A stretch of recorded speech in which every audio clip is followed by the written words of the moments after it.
రెస్టారెంట్‌లో దొరికే butter known as it is అదే టేస్ట్ వచ్చేలా ఇంట్లోనే ఈజీగా ఎలా ప్రిపేర్ చేసుకోవాలో చూసేద్దాం. ముందుగా 2 కప్స్ మైదా తీసుకోవాలి. 2 కప్స్ మైదాకి హాఫ్ కప్ లేకపోతే పావు కప్పు పెరుగైతే తీసుకోవాలి. అందులోకి సరిపడినంత ఉప్పు, అలాగే 1 స్పూన్ షుగర్, అలాగే 1 స్పూన్ సోడా, 1 స్పూన్ ఆయిల్ వేసుకొని ఫస్ట్ అయితే నార్మల్‌గా అవన్నీ పిండిలో కలిసేలా ఒక్కసారి కలుపుకొని తర్వాత వాటర్ యాడ్ చేసుకుంటూ దాన్ని చపాతీ పిండి కన్నా స్మూత్‌గా కలుపుకోవాలి.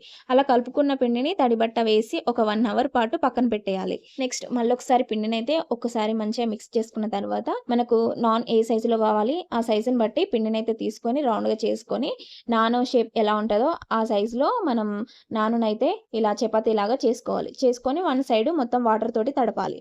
తడిపిన తర్వాత ఎటువైపు అయితే వాటర్ పెట్టామో అది ప్యాన్‌కి అతికేలా ఇలా పెట్టుకొని ఒక్కసారి ఒక 1 మినిట్, 2 మినిట్ ఉంచిన తర్వాత రివర్స్ చేయాలి ఇలా. రివర్స్ చేసి డైరెక్ట్ మంట మీద కాల్చుకోవాలి. మరీ మంట అనేది హై ఫ్లేమ్‌లో పెట్టకూడదు. మీడియంలో పెట్టుకొని కాల్చుకోవాలి. హైలో పెట్టేస్తే అది సైడ్స్ అనేటివి మాడిపోతాయి. ఇలా ఫ్రై అయిన తర్వాత దీనిపైన 1 స్పూన్ దాకా బటర్‌ని వేసేయాలి. కాల్చుకున్న వెంటనే బటర్‌నయితే వేయాలి. లేకపోతే మనకు ఈ నాన్ అనేది గట్టిగా అయిపోతది. సో, ఇంతేనండి ఎంతో స్మూత్‌గా ఇలా నాన్‌లు, బటర్ నాన్‌ను ఇంట్లోనే ప్రిపేర్ చేసుకోవచ్చు. మా పిల్లలకైతే చాలా ఇష్టం. వీడియో నచ్చిందా? ఒక లైక్ ఇచ్చేయండి. ఛానెల్‌ని సబ్స్క్రైబ్ చేసుకోండి. బాయ్.